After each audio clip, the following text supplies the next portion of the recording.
In the Revenge of the Sith movie, the topic of the droid attack on the Wookiee homeworld of Kashyyyk comes out of nowhere, with the decision of sending Yoda being even more odd, seeing how the Wookiee planet's safety couldn't have been more troubling in comparison to the political maneuvers happening on Coruscant involving the Jedi Council itself, as Palpatine had just placed Anakin on the very same council only moments before. Luckily, the Revenge of the Sith novel not only explains this erratic decision made by the Council, but also adds a few layers to it, as it highlights the chess game the Jedi Council was playing against the unknown Sith Lord, Darth Sidious. A few days prior to that council meeting, right before the Separatists attacked Coruscant, the Jedi were in the midst of an investigation to uncover Darth Sidious' identity. They ended up getting quite close, too close actually, as the Jedi investigation team discovered the Sith Lord's hideout on Coruscant located at the Works District.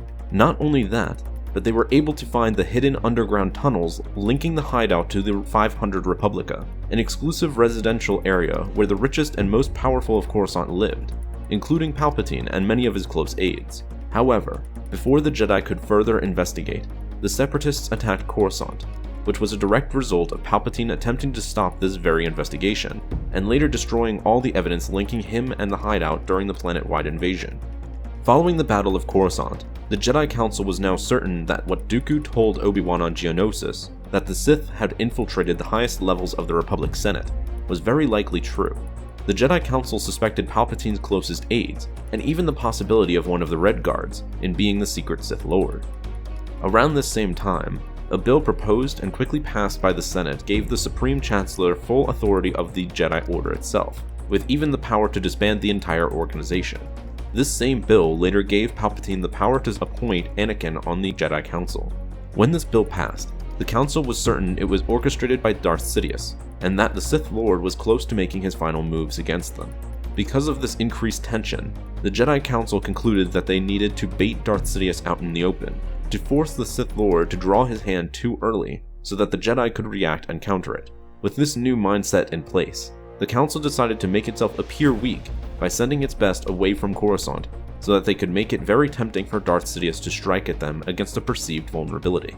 Fully understanding that Yoda was the most powerful Jedi of the Order, and likely the biggest threat the Sith Lord on Coruscant faced, the Council agreed upon sending him away from the temple, a rare occurrence during the war, which was exactly why they believed that the Grand Master's absence would cause Sidious to make his next move.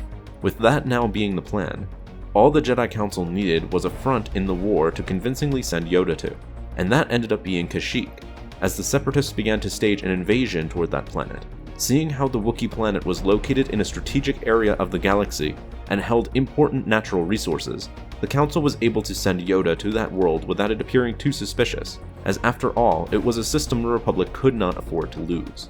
Now all the Jedi Council had to do was wait, as Anakin reported back to them all of the Chancellor's doings, and if there were any subtle hints of any member of his staff acting suspicious, the Council would secretly call back their greatest warriors from across the numerous fronts, including Yoda, before they would all gather up and strike against the perceived Darth Sidious.